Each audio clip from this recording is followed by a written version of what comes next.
देखिएगा एक बार। बहुत बढ़िया। क्या नहीं मिली? तब होगा किशन, क्यों नहीं होगा? हाँ, वीडियो शेयर कर देंगे यूट्यूब। चलिए भाई स्टार्ट करते हैं कहानी। नए सेल जो हैं वो लगा करके, आवाज अब ठीक आ रही होगी। जीन पियाजे की थियरी। जीन पियाजे की थियरी का नाम क्या है? जीन पियाजे की थियरी का नाम है जीन पियाजेज कॉग्निटिव डेवलपमेंट, यानी पियाजे का संज्ञानात्मक विकास का सिद्धांत। विकास के 4 प्रकार हमने पढ़े हैं। हमें पता है कि जो विकास है वो 4 प्रकार का होता है, जिसमें अगर नंबर ही पूछ ले हमसे तो हम सिर्फ 3 कहेंगे, क्योंकि एस और ई साथ में ही है ना। फिजिकल, कॉग्निटिव, सोशल और इमोशनल। फिजिकल डेवलपमेंट में हमने पढ़ा था मोटर डेवलपमेंट, अब हम कॉग्निटिव डेवलपमेंट पढ़ रहे हैं, यानी संज्ञानात्मक विकास, जितना भी काम दिमाग से होगा, यानी मेंटल डेवलपमेंट। और इस पे थियरी कई अलग लोगों ने दी है, जिसमें से बहुत इंपॉर्टेंट थियरी है जीन पियाजे की। तो दिमाग का विकास बच्चे के कैसे होता है, और स्कूल में हम दिमाग के विकास पे बहुत ध्यान देते हैं, है ना, तो उस पे हम चर्चा करेंगे। इसी पे थियरी है वाइगॉत्स्की की, है ना। इनके बाद जब प्याजे हम कंप्लीट कर लेंगे तो हम वाइगॉत्स्की करेंगे। ब्रूनर की भी एक थियरी है, बट ब्रूनर को हम कर लेंगे, वो बहुत कम समय में हो जाते हैं, बहुत ज्यादा बातें ब्रूनर के बारे में नहीं है। ठीक है जी।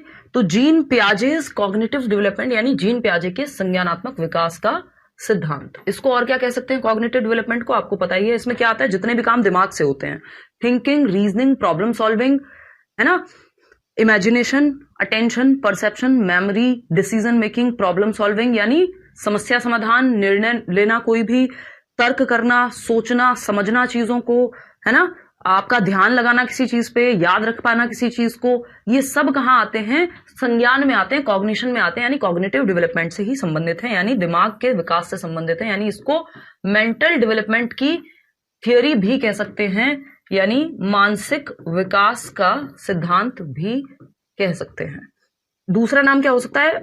इन्होंने 4 स्टेजेस दी हैं, इंटेलेक्चुअल डेवलपमेंट की, या कॉग्निटिव डेवलपमेंट की, या मेंटल डेवलपमेंट की। इंटेलेक्चुअल का मतलब है इंटेलेक्ट, यानी आपकी बुद्धि का विकास, तो बौद्धिक विकास की भी इन्होंने बात की है। ठीक है, कोई दिक्कत नहीं है। इंटेलेक्चुअल यानी बौद्धिक विकास की भी इन्होंने बात की है। बात क्लियर है या नहीं है? कोई दिक्कत, परेशानी, दर्द, समस्या यहां तक हो तो बता दो। ठीक। अब क्या कहते हैं पियाजे? पियाजे कहते हैं, इस बार यहां से क्वेश्चन आया हुआ है, children are active builders of knowledge. बच्चे ज्ञान के सक्रिय क्या हैं? निर्माता हैं। बच्चे ज्ञान के सक्रिय निर्माता हैं, एक्टिव बिल्डर्स ऑफ नॉलेज हैं। बिल्डर होते हैं, क्या बनाते हैं? बिल्डिंग्स बनाते हैं। उसी तरह से बच्चे ज्ञान के बिल्डर हैं, यानी वो नॉलेज को बनाते हैं, वो अपनी समझ को बनाते हैं दुनिया में आकर के। ये क्या है? ये है आपकी एक्टिविटी करके नॉलेज को बिल्ड करने की क्षमता जो बच्चे में होती है, यानी बच्चा सक्रिय निर्माता है ज्ञान का। ठीक है ना। Children are active builders of knowledge, बच्चे ज्ञान के सक्रिय निर्माता हैं। वो आप बच्चे को एक पेन दे दीजिए, उसको एक टॉय दिला दीजिए, वो कहीं भी जाएगा, बहुत सारे सवाल पूछेगा, चीजों को छेड़ेगा, टच करेगा, खोलेगा, उस चक्कर में कई बार टूट जाती हैं, गड़बड़ हो जाती है। वो अपना आप में लिटिल साइंटिस्ट है, जो पियाजे ने भी कहा है। नहीं, एलएडी जो है वो दिया था नॉम चॉम्स्की ने। ठीक है ना। तो अगर हम बात करें तो ये क्या कह रहे हैं कि बच्चे क्या है? एक्टिव कंस्ट्रक्टर्स ऑफ नॉलेज हैं, या फिर हम कह सकते हैं लिटिल साइंटिस्ट हैं, ये इन्होंने कहा है। बच्चे क्या हैं? लिटिल साइंटिस्ट हैं, यानी नन्हे वैज्ञानिक हैं।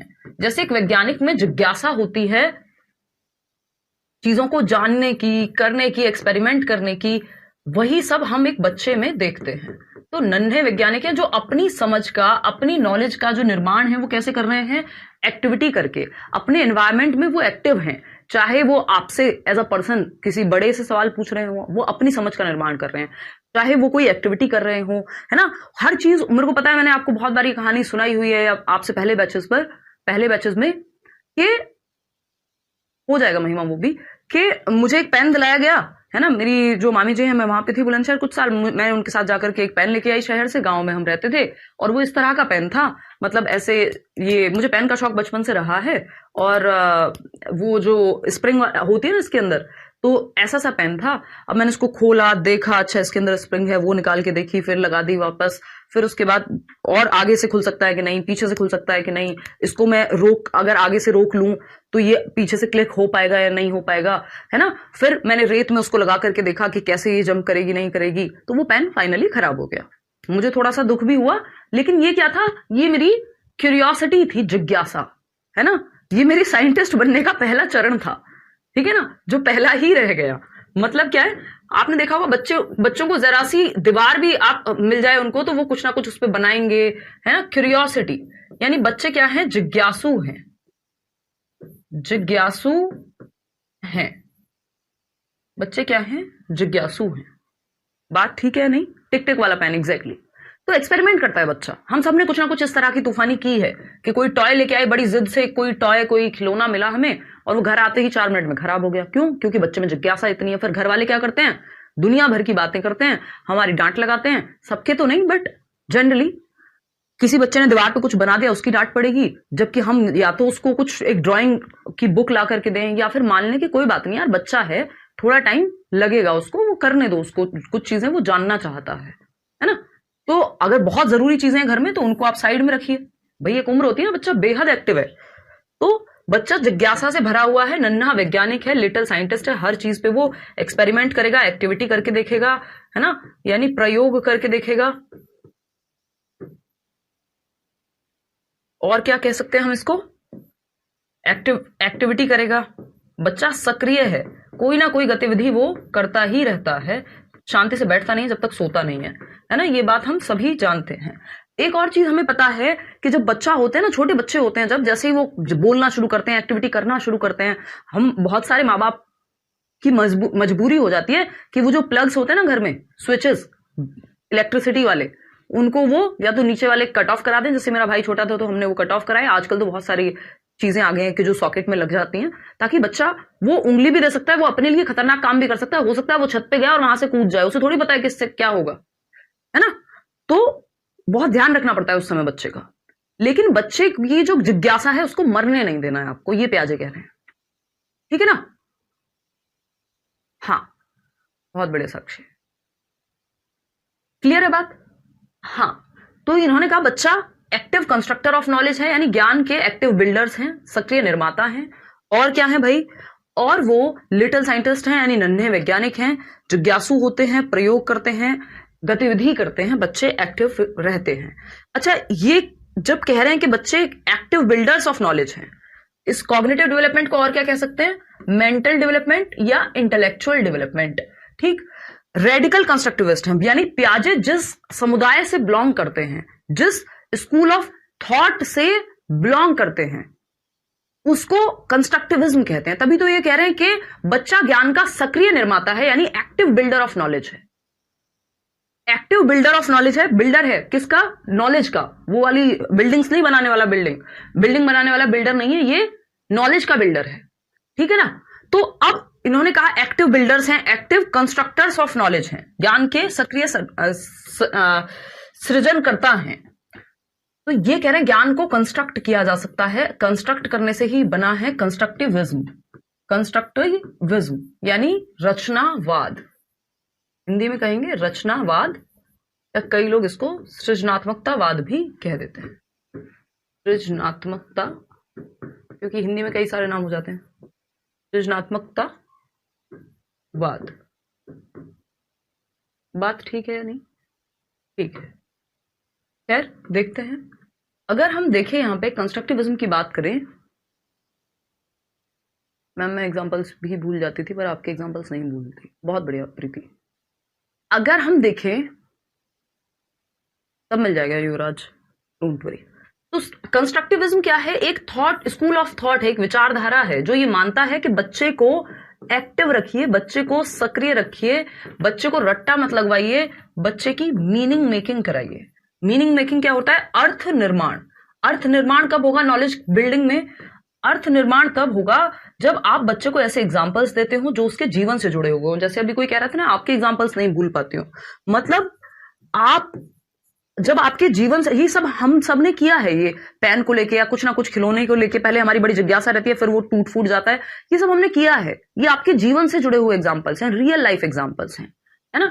और जब कोई हमारी लाइफ से जुड़ जाती है कोई चीज, तो हमारे लिए वो मीनिंगफुल हो जाती है, इसलिए मीनिंग मेकिंग हो जाएगी या मीनिंगफुल लर्निंग हो जाएगी, है ना।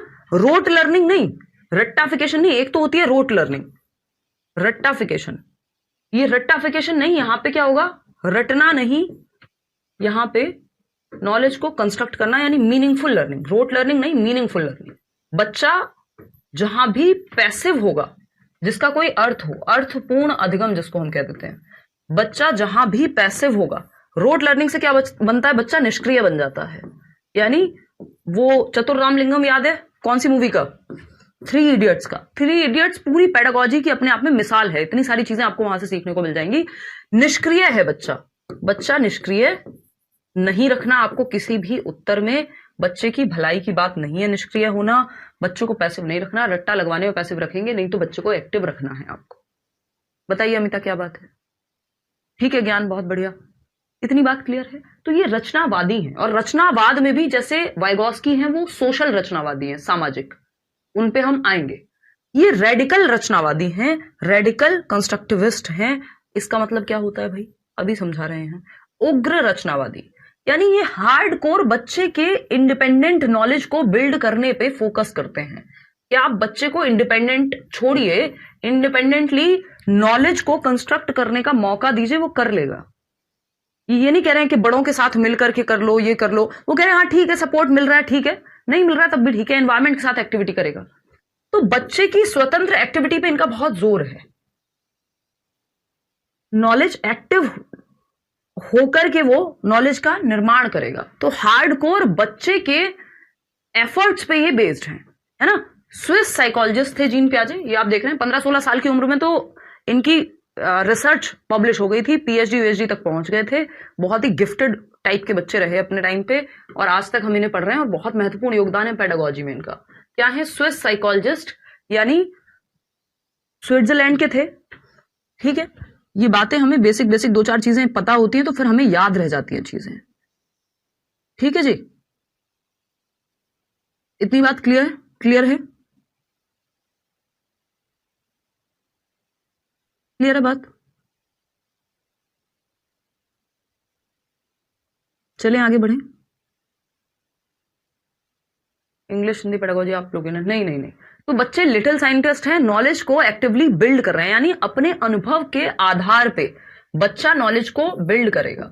यानी बच्चे का एक्सपीरियंस सुप्रीम है, बच्चे की एक्टिविटी सुप्रीम है रेडिकल कंस्ट्रक्टिविज्म में, ठीक है ना। इतनी बात क्लियर है। तो ये 2 बातें हैं, एक तो ये कैसे कंस्ट्रक्टिविस्ट हैं, रचनावादी हैं। कंस्ट्रक्टिविज्म वो स्कूल ऑफ थॉट है जिसपे आपका पूरा एनसीएफ बेस्ड है। इवन आजकल की जो नेशनल पॉलिसी है वो भी बहुत हद तक इसी से इंस्पिरेशन ड्रॉ करती हैं। एनसीएफ 2005 भी आपका इसी पे बेस्ड है। टीचर क्या होता है कंस्ट्रक्टिविज्म में, रचनावाद में टीचर होता है फैसिलिटेटर, सुविधा प्रदान करने वाला। ऐसा नहीं टीचर की कोई वैल्यू नहीं होती। प्याजे के अकॉर्डिंग कई बार क्वेश्चन आपको कंफ्यूज करने के लिए दे देगा कि प्याजे तो कहेंगे टीचर की क्या जरूरत है, बच्चे को एक्टिव रखो। नहीं, टीचर भी एक्टिव है, बच्चा भी एक्टिव है। जो हम चाइल्ड सेंटर्ड एजुकेशन में, बाल केंद्रित शिक्षा में पढ़ रहे थे, याद कीजिए, तो बच्चा भी एक्टिव है, लर्निंग बाय डूइंग हो रही है, ज्ञान का सृजन किया जा रहा है। तो टीचर भी महत्वपूर्ण है, जहां जरूरत है वो फैसिलिटेट करेंगे ना टीचर। ऐसा नहीं है कि टीचर की जरूरत ही नहीं है। रेडिकल मतलब जो बच्चे के एक्सपीरियंस को, उसकी एक्टिविटी को सुप्रीम माने। जो वाइगोस्की जब आप पढ़ेंगे वो सोशल कंस्ट्रक्टिविस्ट हैं, वो कहते हैं समाज में एक्टिविटी करना सबसे ज्यादा जरूरी है। इन्होंने बच्चे को इंडिपेंडेंटली ज्यादा महत्वपूर्ण माना कि वो अपने एनवायरमेंट के साथ मिलकर के जो अंतःक्रिया करेगा, जो एक्टिविटी करेगा, उससे वो सीखेगा। हाँ, हमें बच्चे की क्यूरियोसिटी को डेवलप होने देना है, उसके लिए खतरनाक नहीं बन जाना है कि वो सवाल पूछे तो 2 थप्पड़, कुछ अपने आप करके दिखाए, कुछ कोशिश करे तो उसको डांट रहे हैं। ये एकदम खराब तरीके हैं। क्या पूछ रहे हो शिवम, जब क्लास चल रही है तो पढ़ लो यार, है ना। Thank you Divya.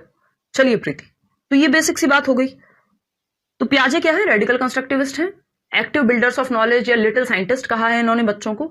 अब कुछ महत्वपूर्ण बातें हैं जिन पे हम आएंगे, थियरी पे तो बाद में जाएंगे अभी। अच्छा, एक क्वेश्चन आप यहीं से सॉल्व कर पाएंगे, जो मुझे लगता है कि एक क्वेश्चन आपका यहीं से सॉल्व हो जाएगा। ये जितनी बात मैंने आपको बताई है इस बार आया भी हुआ है, और पेपर में प्याजे और वाइगॉस्की मिला करके कम से कम 5-6 नंबर की कहानी चल रही है। तो 2-3 क्वेश्चन, अगर आपको 2 क्वेश्चन तो मिनिमम दिख जाए पेपर में प्याजे से, तो कोई बहुत बड़ी बात नहीं है, बिल्कुल आ सकते हैं। तो यही बातें हैं जो मैं आपको एक बार फिर से बता देती हूँ, और फिर हम एक क्वेश्चन सॉल्व करेंगे इतनी सी ही बात। ठीक है ना?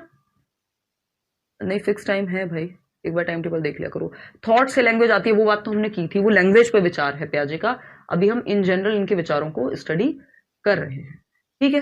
तो जीन प्याजे की जब हम बात कर रहे हैं यहां, तो हम कह सकते हैं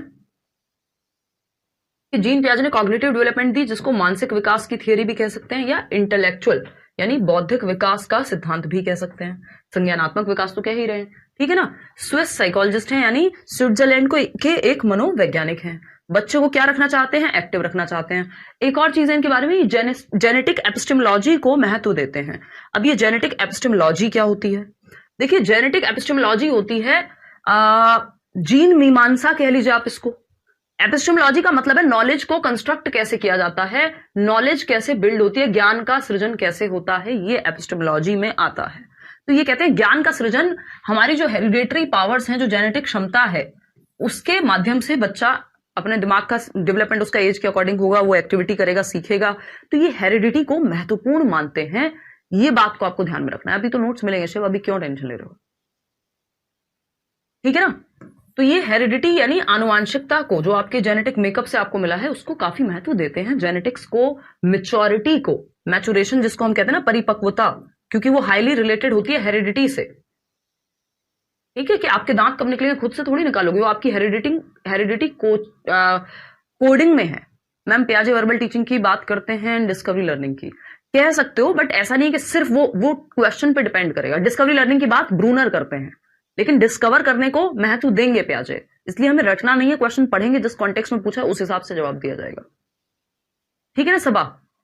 बहुत बढ़िया, चलिए आते हैं। ठीक है प्रीति, देखिए समझते हैं कहानी क्या है। अगर हम देखें यहां पर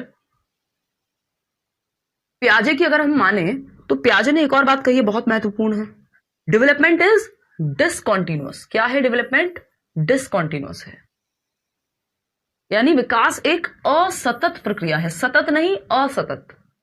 मतलब कोई भी व्यक्ति जो ये कहता है कि डेवलपमेंट कॉन्टिन्यूअस नहीं है, सतत नहीं है, इसका मतलब वो स्टेज में विश्वास रखता है। प्याजे ने अपनी थ्योरी में 4 स्टेजेस दी हैं। पहली स्टेज सेंसरी मोटर, कि भाई जन्म से 2 वर्ष में इतना विकास होगा, है ना?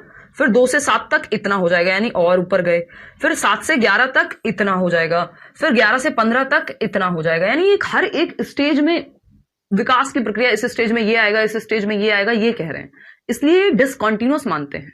मैंने आपको कहा भी है, जब तक प्याजे ना लिखा हो या कोई स्टेज थियरिस्ट ना लिखा हो, तब तक आप मत मानिए कि डेवलपमेंट डिसकॉन्टिन्यूअस है। ये कह सकते हैं क्योंकि इन्होंने स्टेज की बात की है। अच्छा, प्याजे के बारे में एक क्वेश्चन आता है कि जैसे मैं आपको अभी दिखा दूं, यहां पे एक क्वेश्चन है कि प्याजे के अकॉर्डिंग डेवलपमेंट क्या है? डेवलपमेंट अकॉर्डिंग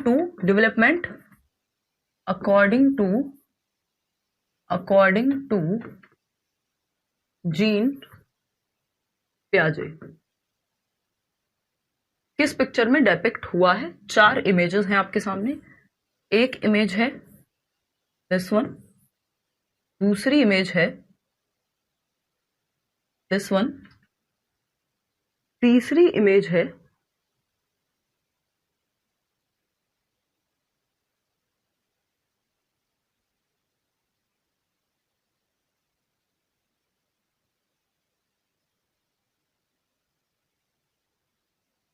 ये, एंड फोर्थ इमेज इज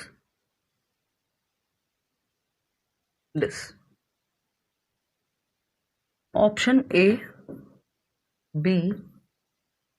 अगर इतनी सी बात से आपको कोई चीज समझ आई होगी तो आप सही जवाब दे देंगे। बताइएगा। प्याजे के अकॉर्डिंग अभी हमने बात की थी कि डेवलपमेंट क्या है। अब मैं खुद से नहीं बताऊंगी, आपको ऑप्शन के हिसाब से चूज करना है, फिर हम बात करेंगे। फटाफट से बताओ, देखो फटाफट जवाब दो।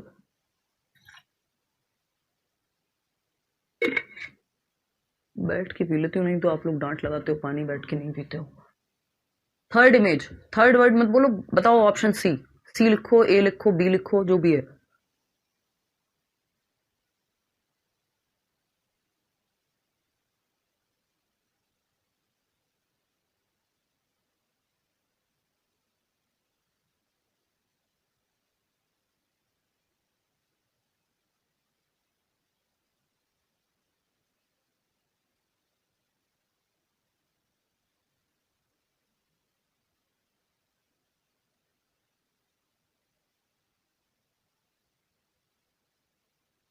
बहुत सारे लोग सी ऑप्शन कह रहे हैं, कुछ बी भी कह रहे हैं।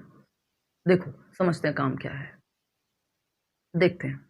और भावना ने बहुत अच्छा जवाब भी दिया कि क्योंकि उन्होंने स्टेजेस में बांटा है, डेवलपमेंट डिसकंटिन्यूअस है उनके अकॉर्डिंग, तो आंसर हो जाएगा सी, जो कि बात एकदम सही है, गलत नहीं है, बिल्कुल सही है ये बात, इसमें कोई भी दिक्कत नहीं है। ठीक है बात, कोई दिक्कत परेशानी यहां तक हो किसी को तो बता दो। ठीक है जी, चलिए बहुत बढ़िया। सी और डी दोनों दोनों नहीं है भाई, जब दोनों का ऑप्शन नहीं अपनी मर्जी से क्यों लगा रहे हो, वो थोड़ी लिखा हुआ है सी ऑप्शन, क्योंकि इन्होंने स्टेजेस में तोड़ दिया। फर्स्ट स्टेज में इतने से इतना, फिर इतने से इतना, फिर इतने से इतना, फिर इतने से इतना, यानी हर एक स्टेज में एक लिमिट है। तो डिसकॉन्टिन्यूअस है डेवलपमेंट पियाजे के अकॉर्डिंग, अनिरंतर है, जो अलग अलग स्टेजेस में ब्रेक होकर के या डिवाइडेड है एक तरह से, तो डिसकॉन्टिन्यूअस कह दिया। इसमें कॉन्टिन्यूअस है कि धीरे धीरे आप बढ़ रही हैं चीजें, ये तो पता नहीं क्या ही कर रहा है कि कम से ज्यादा, ज्यादा से कम, उल्टा चल रहा है, ये तो पॉइंटलेस है। देखिए ये भी कई बार कॉन्टिन्यूटी को दर्शा देता है, बट इससे बेटर कॉन्टिन्यूटी को दर्शाया गया है डी ऑप्शन में, क्योंकि कॉन्टिन्यूटी डेवलपमेंट में ऐसी नहीं हो सकती कि स्ट्रेट लाइन हो जाए, है ना। स्ट्रेट लाइन कैसे हो जाएगी, हर दिन 2% थोड़ी सीख रहा है बच्चा। तो अगर प्याजे के अकॉर्डिंग ना पूछ के नॉर्मल पूछा होता या वाइगॉस्की के अकॉर्डिंग पूछा होता तो ये हो जाता। ठीक है, ये ऑप्शन में ही नहीं होता तो वाइगॉस्की के अकॉर्डिंग या कॉन्टिन्यूअस वो हो जाता फोर्थ। बिल्कुल मिलेंगे सर। तो सी ऑप्शन यहां सही है कि प्याजे ने क्या कहा है, डिसकॉन्टिन्यूअस कहा है डेवलपमेंट को, स्टेजेस में होता है इसलिए डिवाइडेड है, किसमें, स्टेजेस में डिवाइडेड है तो डिसकॉन्टिन्यूअस है। ठीक है ना, इसका मतलब ये नहीं है कि ये होगा नहीं, एक टाइम के बाद रुक जाएगा, नहीं, स्टेजेस में डिवाइडेड है इसलिए इसको डिसकॉन्टिन्यूअस कह रहे हैं। बच्चा क्या होगा, एक्टिव होगा, सक्रिय होगा। रेडिकल कंस्ट्रक्टिविस्ट है, रचनात्मकतावाद या सृजनात्मकतावाद, एनसीएफ भी इसी को मानता है। टीचर क्या होगा इसके अकॉर्डिंग, फैसिलिटेटर होगा। रोल ऑफ ए टीचर क्या होगा रचनावाद के अनुसार, फैसिलिटेटर का होगा, यानी सुविधादाता, यानी बच्चे क्लासरूम में हैं, एक्टिविटी कर रहे हैं, एक्टिव हैं, आप एज अ टीचर फैसिलिटेट कर रहे हो, जहां दिक्कत है बच्चे को वहां आप हो, एक अच्छा माहौल उनको दे रहे हो, हेल्दी एनवायरमेंट दे रहे हो। हाँ, डेवलपमेंट लीनियर नहीं हो सकता। कोई कह रहा है आज प्याजे समझ गया, अभी तो प्याजे का इंट्रोडक्शन चल रहा है, प्याजे के बारे में बहुत कुछ है जानने को, है ना। अब एक क्वेश्चन आता है, जितनी कहानी मैंने आपको अब तक सुनाई है, क्योंकि ऐसा नहीं होना चाहिए कि हम कुछ पढ़ रहे हैं और वो काम का ना हो, है ना, पेपर में भी तो काम आने चाहिए हमें। देखिए, तो क्वेश्चन है, gene प्याजे believe that knowledge is, प्याजे ने, ये इस बार ही पूछा हुआ है, इस बार के ही पेपर में, एक बार सॉल्व करके दिखाओ। जीन प्याजे यानी प्याजे बिलीव दैट नॉलेज इज, ज्ञान क्या है, प्याजे का मानना था कि ज्ञान है, क्या है, फटाफट से पढ़िए। हाँ, सीटेट की मार्कशीट का पीडीएफ मिल जाएगा। पहला ऑप्शन है, को constructed in interactions with more knowledgeable others, अधिक जानकार अन्य लोगों के साथ बातचीत से सह निर्मित होता है ना। फिर ज्यादा ही सिंपल क्वेश्चन था, वो जरूरी है लेकिन आपके कॉन्सेप्ट क्लैरिटी के लिए बहुत जरूरी है। अगर मैं सिर्फ मुश्किल क्वेश्चन कराऊंगी, आपके दिमाग के ऊपर से निकल के चले जाएंगे, उनका कोई फायदा नहीं होगा। फिर जिस दिन आसान क्वेश्चन आएंगे तो हो सकता है कि आपको लगे ये ऐसे थोड़ी पूछा होगा, कुछ और ही जवाब देने का मन करे आपका। एसपीसीएफ क्या होता है वो मैं बताऊंगी थोड़ी देर में, अभी टेंशन मत लो। वो 4 स्टेजेस हैं प्याजे की। जेनेटिक एपिस्टेमोलॉजी की, आपके जो जीन्स हैं, आपकी जो हेरिडिटी, आपकी जो मैचुरेशन है, जो आपको जेनेटिकली कुछ क्षमताएं मिली हैं, वो आपको ज्ञान के निर्माण में मदद करेंगी। इसी को हम जेनेटिक एपिस्टेमोलॉजी समझने हैं अपने कॉन्टेक्स्ट में, अपने एग्जाम के। सी ऑप्शन कह रहे हैं कई लोग, चलिए देखते हैं। सी डी मिक्स्ड, इतना आसान क्वेश्चन भी नहीं हो पा रहा है। जीन प्याजे का मानना था कि ज्ञान को constructed in interactions with more knowledgeable other. अभी कोई कह रहा था ना बहुत मुश्किल क्वेश्चन दो, कहां है वो, अधिक जानकार योगों के साथ निर्मित करना। A visible behavioural change that can be measured with reliability. देखो, मेजरमेंट की, रिवॉर्ड की, पनिशमेंट की, इन सब की बात प्याजे नहीं करेंगे। टेस्ट की, ये तो प्याजे हो या वाइगॉस्की हो, रचनावाद में, इवन कंस्ट्रक्टिविज्म में ये सब बातें नहीं होती। ये आपके बहुत काम आएगा, इस बात को ध्यान रखिएगा। कंस्ट्रक्टिविज्म जो है यानी रचनावाद, कंस्ट्रक्टिविज्म यानी रचनावाद, रचनावाद ये क्या है, रचनावाद इज, ये कहते हैं कि एक तो रोट लर्निंग, रट्टा मत लगवाओ, है ना, रटने से, रटना इनके यहां मनाही है, रटने की, सिंपल बात, ठीक। दूसरा, रिवॉर्ड और पनिशमेंट की बात ये करते हुए नहीं मिलेंगे आपको। रिवॉर्ड यानी पुरस्कार दे दो, है ना, ये लालच की बात नहीं करते हैं। पनिशमेंट की बात आपको नहीं करते हुए मिलेंगे, यानी दंड की बात नहीं करेंगे। पनिशमेंट यानी दंड की बात नहीं करेंगे। ठीक है ना। दंड देने की बात नहीं होगी, पुरस्कार की बात नहीं होगी। बच्चे को एक्टिविटी करके वो खुद से इतना क्यूरियस है कि वो कोई काम करना चाहेगा बिना पुरस्कार के भी, अगर सच में आप उसको कुछ करने दे रहे हैं तो। ठीक है ना। रिवॉर्ड, पनिशमेंट, एक और वर्ड होता है कंडीशनिंग, यानी अनुबंधन। बस आदत डलवा दो, 2 एकम 2, 2 दूनी 4, चाहे मीनिंग पता ना हो किसी बात का, बट चतुर रामलिंगम की तरह वो जो 3 इडियट का बंदा था, है ना, जब वो चमत्कार को भी बलात्कार बोल रहा था, इसका मतलब उसने रट्टा लगाया, दिमाग में कुछ नहीं गया, रूट लर्निंग है, मीनिंगफुल लर्निंग नहीं है। तो ये कंडीशनिंग को यानी अनुबंधन को भी महत्वपूर्ण नहीं मानते कि आपने दिमाग में सेट करा दी कि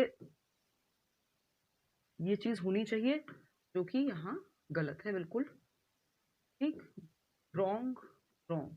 कंस्ट्रक्टिविज्म में ये सब काम के नहीं है। पियाजे वाइगोस्की के लिए भी ये काम के नहीं है, ना पियाजे, ना वाइगोस्की, ना ब्रूनर। पियाजे वाइगोस्की क्या है? जीन पियाजे और लेव वाइगोस्की कंस्ट्रक्टिविस्ट हैं, रचनावाद हैं। तो जो बातें कंस्ट्रक्टिविज्म की यहाँ पियाजे पे लागू हो रही हैं, वो वाइगोस्की पे भी होंगी। ये लोग रिवॉर्ड, पनिशमेंट, मेजरमेंट, इस तरह की बात ये नहीं करते कि मेजर करके ये सब करो, नहीं। मेजरमेंट यानी मापन कर लो, कितना सीखा है, कितने % नंबर लाया है बच्चा, ये सब पे बात नहीं करेंगे ये लोग। ये किस कॉन्टेक्स्ट में यूज हुआ है वो भी देखना है आपको फिर। ठीक है जी प्रीति, इतनी बात क्लियर है, नाम ले लिया। तो ये सब चीजों में, इन सब चीजों बिहेवियरिज्म में होता है ये, व्यवहारवाद में कंडीशनिंग, रिवॉर्ड, पनिशमेंट, ये सब कुछ, और वो मीनिंगफुल लर्निंग नहीं कराते। समझ सकती हूँ मैं। इतनी बात क्लियर है?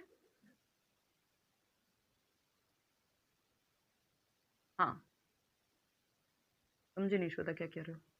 तो बच्चे को एक्टिव रखना है, बच्चा पैसिव नहीं हो सकता इसमें, ये बात भी हमें यहाँ ध्यान में रखनी है। बच्चा निष्क्रिय नहीं हो सकता किसी भी हालात में, बच्चा निष्क्रिय नहीं हो सकता। बच्चा के टीचर बस पढ़ा रही है और बच्चा बस बैठ के सो गया, नींद आ गई उसे, वो रट्टा ही लगा रहा है सिर्फ, तो बच्चे को पैसिव नहीं रखना। कॉग्निटिव कंस्ट्रक्टिविस्ट कह सकते हो जेरोम ब्रूनर को, उन्होंने दिमाग और कंस्ट्रक्टिविज्म दोनों के साथ बात की है।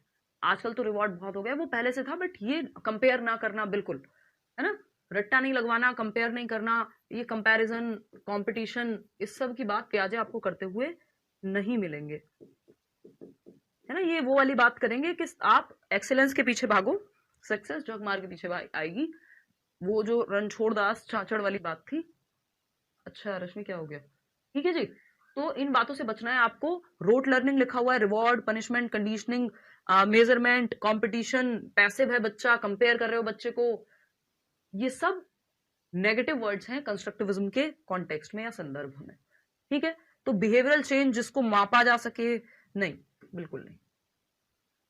Constructed by the child rather than being passed passively from the environment. Measurement evaluation के सेंस में ठीक है, लेकिन बच्चे के नंबर को मेजर करना सही नहीं है। ठीक है ना प्रीति। तो पर्यावरण से निष्क्रिय रूप से पारित होने के बजाय बच्चे द्वारा निर्मित किया जाता है, यानी जस्ट भर नहीं रहा वो अपने अंदर, बस ज्ञान को भर लिया बैठे बैठे, नहीं, वो एनवायरमेंट के साथ एक्टिविटी कर रहा है, rather than being passive. इनेट and given rather than acquired through interactions, यानी कोई आपके दिमाग में भर देता है, गिवन होता है, मिल जाता है, हेरिडिटी से मिल जाता है। किसी को तो ऐसा लग सकता है आपने तो अभी जेनेटिक एपिस्टेमोलॉजी कहा था, तो ये तो हेरिडिटी से मिल जाता होगा, नहीं भाई, ये हेरिडिटी से नहीं मिलेगा। इनेट एंड गिवन नहीं है, बच्चा कंस्ट्रक्ट करेगा, उसके अंदर क्षमताएं गिवन है हेरिडिटी से ज्ञान को बिल्ड करने की, लेकिन वो अपने आप नहीं हो जाएगा जब तक वो एक्टिविटी नहीं करेगा। तो ऐसे कंफ्यूजन में नहीं रहना है कि जेनेटिक एपिस्टेमोलॉजी बताया था आपने तो ये तो हेरिडिटी से मिल जाता होगा, इनेट होता होगा, आंतरिक होता होगा, नहीं, क्षमता आंतरिक है, एबिलिटी मिली है आपको। भाई आपको एक टूल मिल गया, आपको किसी ने कोई मेटल दे दिया, लोहा दिया, सोना दिया, उसको पिघला के क्या बनाना है वो तो आप देखेंगे ना, तो बच्चा एक्टिविटी करके उसका दिमाग निखरेगा ना। क्षमताएं मिली है, ऐसा थोड़ी सब कुछ ज्ञान भी कोई हार्ड डिस्क थोड़ी एक भरवा ली या कोई मूवी थोड़ी डाउनलोड कर ली दिमाग में। तो अंतः क्रियाओं के माध्यम से प्राप्त करने की बजाय जन्मजात और दिया हुआ होता है, नहीं भाई, बच्चा एक्टिवली कंस्ट्रक्ट करेगा नॉलेज को। तो constructed by the child rather than being passed passively from the environment, पर्यावरण से निष्क्रिय रूप से पारित होने के बजाय बच्चा खुद से निर्मित करेगा, पर्यावरण में एक्टिविटी करके। मिल नहीं गया पर्यावरण में कि कोई टैबलेट खाई, वाओ आ गया ज्ञान, डाउनलोड हो गया, नहीं, वो एक्टिवली कंस्ट्रक्ट करेगा रेदर देन पैसिवली। अब देखो लैंग्वेज का खेल है, पैसिव लिखा हुआ है, कई लोग सिर्फ टैग वर्ड से पढ़ाते हैं या कीवर्ड से पढ़ाते हैं। मैं कीवर्ड सबसे लास्ट में बताने की कोशिश करती हूँ कि आप कीवर्ड के सिर्फ रट्टे लगा लेंगे तो क्या होगा, आपका ध्यान जाएगा पैसिव, अच्छा पैसिव लिखा हुआ है गलत हो गया। नहीं, पैसिव को यहां पे पॉजिटिवली यूज किया गया है कि constructed by the child rather than being passed passively. तो लैंग्वेज का खेल है सीडीपी में। ए ऑप्शन सही नहीं हो सकता ना, क्योंकि ये वाइगोस्की के बारे में सही है कि वो मोर नॉलेजेबल अदर। जब आप वाइगोस्की की थियरी पढ़ेंगे तो ये चीज और क्लियर होगी कि अधिक जानकार अन्य लोगों के साथ बातचीत करके, क्योंकि वाइगोस्की है सोशल कंस्ट्रक्टिविस्ट, सामाजिक रचनावादी, वो समाज में इंटरेक्शन की बात करते हैं, तो ये इसलिए सही नहीं होगा। बच्चा तो एक्टिव है यहां भी, लेकिन प्याजे के अकॉर्डिंग सिर्फ यहीं पे काम बनेगा सी ऑप्शन में। ठीक, अच्छा इन्होंने दी है 4 स्टेजेस और 4 उससे पहले 4 फैक्टर्स भी हैं। उससे पहले क्या है, 4 फैक्टर्स हैं। हम स्टेजेस तो बहुत बार पढ़ते हैं, ये मैंने ही शुरू किया था। अगर आप यूट्यूब पे बात करेंगे तो हम लोग ने सबसे पहले ये स्टार्ट किया था डिस्कशन।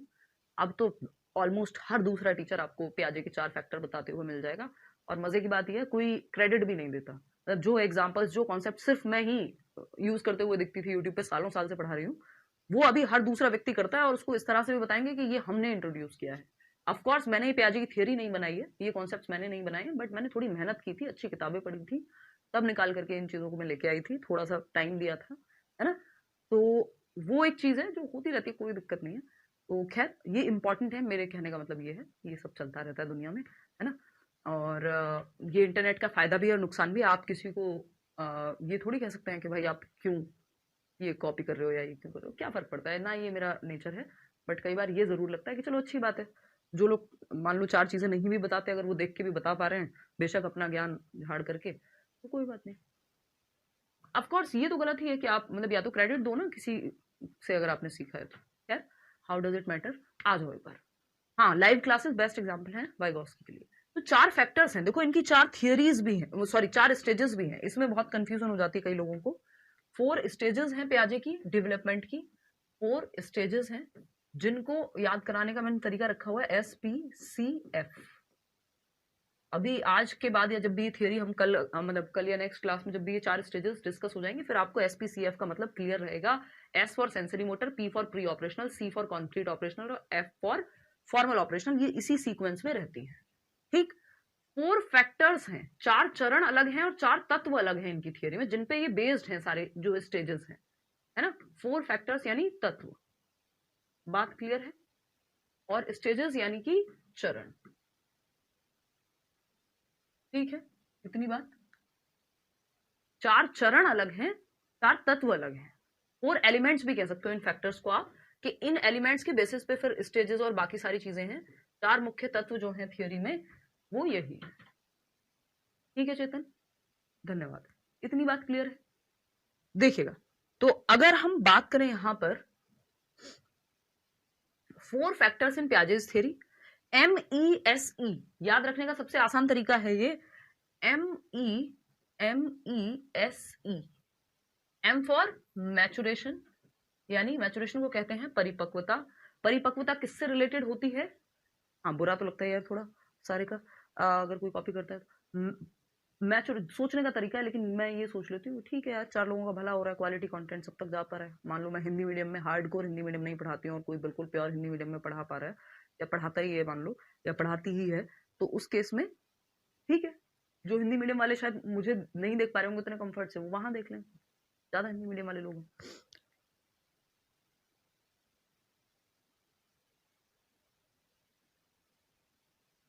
बहुत बढ़िया शालिनी।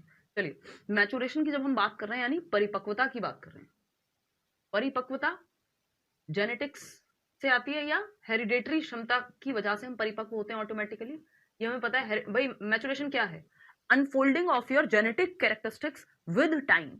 आपके अंदर जो जेनेटिक क्षमता छिपी हुई है वो समय के साथ जब अनफोल्ड होती है, क्या आपके अंदर क्षमता थी, maturation is highly related to heredity. ये बात हम डिस्कस करते हैं सुभाष, यानी जो परिपक्वता है वो आपके आनुवंशिकता से बहुत ज्यादा जुड़ी हुई है, एनवायरमेंट की बजाय आनुवंशिकता से ज्यादा जुड़ी हुई है। कैसे, आपके दांत कब निकलेंगे, आपको अगर आप फीमेल हैं तो जो मेंस्ट्रुअल साइकिल है यानी पीरियड्स कब आना शुरू होंगे, कब एक लड़की जो है नेक्स्ट जनरेशन को मतलब वो गर्भ धारण कर सकती है, ये भी क्या मैचुरेशन से तो ये क्षमताएं आ रही हैं, या एक मेल जो है वो रिप्रोड्यूस कर पाएंगे कल को नेक्स्ट, तो ये भी अपने आप ही तो हो रही है ये चीजें, आप खुद से थोड़ी कर पा रहे हो। आप ये थोड़ी कहोगे कि 4 साल का बच्चा जो है नेक्स्ट जनरेशन को ले आए, नहीं। या 4 साल के बच्चे का विजडम टूथ आ जाए, यानी अक्ल दाढ़ बोलते हैं ना जिसको, कि एक जो लास्ट में निकल के आता है आपके अडल्टहुड में, है ना, बड़ा दर्द होता है उसमें, कई लोग ऐसा बोलते हैं। तो अगर हम देखें यहाँ पे, तो हम में से कई लोगों की अभी तक नहीं निकली, तो वो बाय डिफॉल्ट बाय अनफोल्ड होगी टाइम के साथ, कि बच्चे के दूध के दांत आएंगे, फिर पक्के दांत आएंगे ना। आपके जो पैर थे या आपके लेग्स थे, हैंड्स थे, वो तो जन्म से थे, लेकिन धीरे धीरे उनमें क्षमता आती है, ताकत आती है मैचुरेशन से। तो अगर आप मैच्योर नहीं है बच्चा, अगर बच्चा मैच्योर नहीं है, यानी वो परिपक्व नहीं है, तो वो बहुत सारी चीजें नहीं कर पाएगा, है ना। तो मैचुरेशन जरूरी होता है। ऐसा नहीं होता, जब भी तो प्याजे कह रहे हैं कि भाई 2 साल के बच्चों को आप 10वीं क्लास का सिलेबस थोड़ी पढ़ाओगे। 7 से 11 वर्ष के बच्चे को क्या पढ़ाया जाए, वो बच्चे के संज्ञान, उसका दिमाग कितना विकसित हुआ, उस हिसाब से बता रहे हैं, ठीक है ना। तो उसी बात पे चर्चा हम अभी करेंगे यहाँ पे। अगर हम बात करें यहाँ एक्सपीरियंस बोले तो अनुभव, तो मैचुरेशन हो गया, यानी आपकी हेरिडिटी इंपॉर्टेंट हो गई। मैचुरेशन लिखा हो, हेरिडिटी लिखा हो, जेनेटिक्स लिखा हो, बात एक ही है। तो यानी पहला फैक्टर एम से मैचुरेशन। फिर आता है ई फॉर एक्सपीरियंस, यानी अनुभव, यानी बच्चा एक्टिविटी करके सीखेगा। या दूसरा इंपॉर्टेंट फैक्टर है, यानी बच्चा सक्रिय रूप से एक्टिविटी, एक्सपेरिमेंट, एक्सपीरियंस करके सीखेगा। ई फॉर एक्सपीरियंस, इसका नाम कुछ भी दे सकते हैं हम। थर्ड है एस, MESE, सोशल एक्सपीरियंस। कई लोग मानते हैं कि पियाजे ने तो सामाजिक अनुभव को महत्व ही नहीं दिया, जबकि ऐसा नहीं है। इनके 4 एलिमेंट्स में एक एलिमेंट है सोशल एक्सपीरियंस, यानी कि मतलब सामाजिक अनुभव, कि बच्चा समाज में जब कोई एक्टिविटी कर रहा है तो वो अपनी एक समझ तो बना ही रहा है ना। वाइगॉस्की कहेंगे वो अपने अंदर कुछ भर रहा होगा, ये कहेंगे वो अपनी समझ बना रहा है, ठीक है ना। ई फॉर इक्विलिब्रियम या इक्विलिब्रेशन, इक्विलिब्रेशन को कहते हैं संतुलन।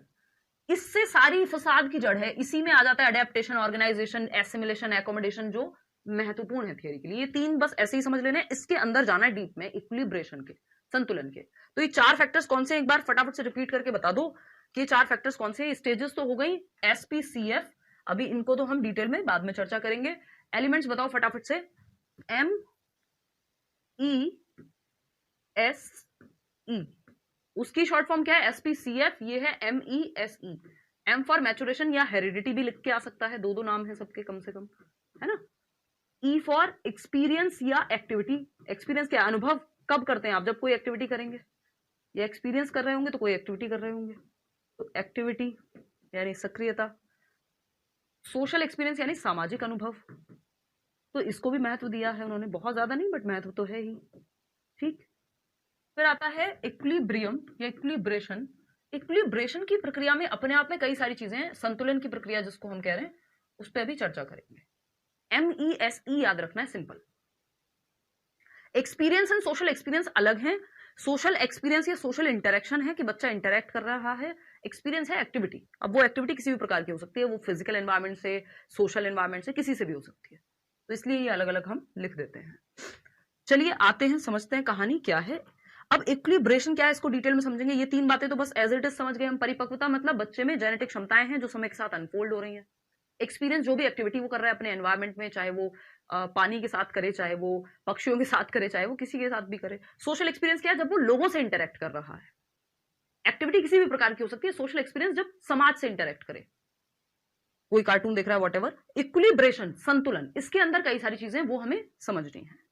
जब हम इक्विलिब्रेशन की बात करते हैं तो ये क्या है भाई इक्विलिब्रेशन। अगर हम इक्विलिब्रेशन की बात करें तो इक्विलिब्रेशन क्या है, फटाफट से देखते जाना। इक्विलिब्रेशन यानी संतुलन। संतुलन क्या होता है, हमारा दिमाग संतुलन चाहता है, जो दिमाग में है, जो दुनिया में है, बराबर में हो, यानी बैलेंस में हो। मतलब मेरे दिमाग में पेन मुझे पता है, और पेन मैं कहीं देखूं तो मैं कहूंगी पेन है। हेलीकॉप्टर पता है, हेलीकॉप्टर देखा मैं कह दूंगी हेलीकॉप्टर है। कोई चीज देखूं और मुझे समझना है तो मेरे दिमाग में इम्बैलेंस होगा, इन इक्विलिब्रियम होगा। तो संतुलन से भी दिमाग विकसित होगा, ठीक है ना। तो अब समझते हैं कहानी क्या है। हाँ, लेकिन हिमानी वो अच्छा तरीका नहीं है कंपटीशन से मोटिवेट होना। अडेप्टेशन इक्विलिब्रेशन के अंदर आता है कि हम संतुलन बनाते कैसे हैं दिमाग में, कोई चीज को समझने के लिए हमारे दिमाग में बैलेंस कैसे क्रिएट होता है। इक्विलिब्रेशन मतलब बैलेंस की स्थिति, संतुलन की स्थिति वो आती कैसे है, ठीक है। इसमें आती हैं 2 चीजें, 2 तरीकों के माध्यम से, 2 टेक्निक से हम संतुलन बनाते हैं दिमाग में। कैसे, पहला है अडेप्टेशन, दूसरा है ऑर्गेनाइजेशन। ऑर्गेनाइजेशन यानी संगठन। आपके दिमाग में कुछ इंफॉर्मेशन आई, आपने उसको एक बक्से में बंद किया, एक अलमीरा में एक तरह से, कि ये है कपड़ों की अलमीरा, ये है इस चीज को लेके कॉन्सेप्ट, ये है इस चीज को लेके कॉन्सेप्ट। आपने भाई, जैसे हम अगर बात करें तो आप वो देखा होगा आपने, वो गल्ला सुना है जो, या स्टोर्स खुल गए हैं आजकल तो बड़े बड़े। तो आप किसी मॉल में भी जा रहे हैं अगर, और कुछ कपड़े खरीदने जा रहे हैं, और आपने कैश में, हाँ बहुत बढ़िया प्रीति, इतनी तारीफ एक ही दिन में कहाँ लेके जाऊं। अगर हम देखें, बहुत बढ़िया धन्यवाद। अगर हम देखें तो आप मॉल में गए कपड़े लेने, आप पे कर रहे हैं कैश में, या आप एक सब्जी लेने भी गए किसी स्टोर पे, मान लो रिलायंस फ्रेश या कुछ भी इस तरह का स्टोर है जो आजकल खुल गए हैं हर शहर में, छोटे या अलग अलग ब्रांड के हो जाएंगे, बिग बाजार होता था पहले। तो अगर हम बात करें तो आप देखते हैं वो जब पेमेंट लेंगे तो एक अपना जो भी गल्ला कहते हैं उसको आम भाषा में, नहीं तो जो उनका काउंटर है उसको खोलेंगे, और उसमें सिक्के एक तरफ रखे हुए होंगे, यानी कॉइन्स हैं तो यहाँ पे रखे हुए हैं, 20 के नोट हैं यहाँ रखे हुए हैं, 500 के नोट यहाँ रखे हुए हैं, 1000 के नोट यहाँ रखे हुए हैं। या आप एक जिसको हम कह देते हैं पनवाड़ी की दुकान से भी, पनवाड़ी कहेंगे या क्या कहते हैं उसको, किराना की दुकान, पनवाड़ी की दुकान से भी ऑफकोर्स अगर आप पान खा रहे हैं तो पान लेने जा रहे हैं, तो वो सब क्या है, अलग अलग वहां पे उन्होंने व्यवस्था बनाई हुई है कि पान एक तरफ रखा है, कुछ और लेने गए तो वो एक तरफ रखा हुआ है। या फिर अगर हम बात कर रहे हैं, आप किराना स्टोर गए हैं तो किराना स्टोर में भी क्या है, हल्दी एक तरफ। फिर आते हैं अडेप्टेशन पे। अडेप्टेशन क्या है, अनुकूलन। इसमें दो और सब प्रक्रियाएं हैं, वो क्या है, एक है एसिमिलेशन जिसको आत्मसातीकरण कहते हैं, और एक है एकोमोडेशन जिसको हम समायोजन कहते हैं। ठीक है, ये सब किसमें है, इक्विलिब्रेशन में है। इक्विलिब्रेशन में ऑर्गेनाइजेशन समझ लिया, अब अडेप्टेशन पे आते हैं। अडेप्ट कैसे करता है हमारा ब्रेन, क्योंकि ऐसा तो है नहीं दिमाग में जो जो चीजें फीड हो गई वही रहेंगी, नई नई चीजें भी तो सीखते हैं हम, भूलते भी हैं कई बार और चीजें, बिल्कुल। तो अडेप्टेशन की प्रक्रिया को अगर हम अलग से उठा करके देखें, अडेप्टेशन की प्रक्रिया यानी अनुकूलन की प्रक्रिया, यहां से क्वेश्चन आता ही आता है, थोड़ा ध्यान रखिएगा। अनुकूलन की प्रक्रिया, अनुकूलन कैसे करेगा ब्रेन, अडेप्ट कैसे करेगा नई चीजों के प्रति, या पुरानी चीजों को अगर ठीक करना है, किसी चीज को डिलीट करना है दिमाग से। दिमाग में तो ऐसे ही ना, जैसे एक फोन में आप कुछ कॉन्टेक्ट डिलीट कर रहे हैं, मेमोरी स्पेस खाली कर रहे हैं, कुछ चीजें डिलीट कर रहे हैं, ब्रेन चैम्बर्स होते हैं ऐसे ही। मतलब चैम्बर्स तो नहीं कहना सही होगा चेतन, बट हाँ ऐसे हमारा ब्रेन ऑर्गेनाइज करता है अलग अलग पार्ट्स में। अडेप्टेशन में एक प्रक्रिया है एसिमिलेशन की, बस इतना ही करेंगे आज, नहीं तो आपके दिमाग में हौच पौच हो जाएगा, चीजें ऑर्गेनाइज नहीं रह पाएंगी, ऑर्गेनाइज नहीं रह पाएंगी। एसिमिलेशन, ASSIMEILATION, एसिमिलेशन यानी आत्मसातीकरण या आत्मसात करना। ठीक, यानी चीजों को ऐड कर रहे हैं अपने ब्रेन में आप। फिर आता है एकोमोडेशन। एकोमोडेशन अगर आप गूगल पे सर्च करने जाएंगे तो आपको मीनिंग आएगा आवास, क्योंकि पेडागोजी या साइकोलॉजी की हिंदी डिफरेंट होती है नॉर्मल हिंदी से। इसका मतलब आवास नहीं होता, ये एकोमोडेशन रहने वाला एकोमोडेशन नहीं है कि कंपनी ने एकोमोडेशन दिया, सरकार ने गवर्नमेंट जॉब लगी है तो एकोमोडेशन दिया आपको रहने के लिए, एकोमोडेशन नहीं है ये है समायोजन कि आप एडजस्ट कैसे करते हैं आसपास। तो ये है बात समायोजन की। समायोजन क्या है और एसिमिलेशन क्या है, इन सब पे चर्चा हम अगली क्लास में करेंगे, है ना। ये इसके आगे की कहानी अगले एपिसोड में, ठीक है। कोई दिक्कत तो नहीं हुई, आज की जितनी भी बातें मैंने आपको बताई हैं बिल्कुल कहानी की तरह बताई हैं, और वो चीजें दिमाग में टिकेंगी अगर आप हल्का सा रिवीजन और दे देंगे। और मंडे को जो भी नोट्स आपके बचे हुए हैं, मेरी पूरी कोशिश है कुछ भी करके आपको सारे नोट्स मिल जाए, ठीक है ना। हिंदी भी आपकी बहुत अच्छी, अच्छा धन्यवाद जी। ठीक है, एक्चुअली मैंने 9-10 तक पढ़ाई की है हिंदी मीडियम में भी, मैं जब बुलंदशहर थी गाँव में, फिर दिल्ली आ गई, तो अब पिछले 10-11 साल जितना भी टाइम हो गया, 2011 से आप लगा लो, 11 और 2 13 साल, नहीं 11 और 3 14 साल, कौन सा गणित है ये। हाँ यार अब उम्र भी तो बढ़ गई है, 26 प्लस हो गई हैं चीज़ें, ठीक बात है। हाँ सही है, 13 साल, हाँ तो पिछले 13 साल में अंग्रेजी का यूज़ ज़्यादा रहा है, उस चक्कर में हिंदी लिखने की आदत और पढ़ने की भी कम हुई है, बट हिंदी मेरी अच्छी रही है, ऐसा नहीं है। Don't be bothered ma'am, we believe in you that you always get new things from your side, let others copy. हाँ exactly Pratima, how does it matter, थोड़ा बहुत कभी कभार डिसअपॉइंटमेंट होता है, but that's fine, how does it matter. हाँ, पूर्व ज्ञान को नए ज्ञान में जोड़ना, ये पूरी कहानी हम नेक्स्ट सेशन में करेंगे ताकि चीजें दिमाग में रुक पाए। स्कीमा क्या है अभी उस पर भी आएंगे, डोंट वरी। इससे पहले स्कीमा ही समझेंगे, वो लिखा हुआ है आगे। आज इतनी सारी बातें समझ गए हैं जो पहले किसी ने ऐसे नहीं समझाई। Thank you so much ma'am. सीधा बैठ गया है दिमाग में, बहुत बढ़िया। भाई प्रीति, अलग अलग प्रीति हैं, कई लोगों को लगता है सिर्फ प्रीति का ही नाम लेती हूँ। कोई किसी ने नाम लिखा हुआ है प्रीति PRITI, किसी ने लिखा हुआ है PRITY, किसी ने लिखा हुआ है PREETI। तो कई सारी प्रीति हैं, कई सारी साक्षी हैं, कई सारे शिवम हैं, मुझे लगता है हजारों हजार की संख्या है।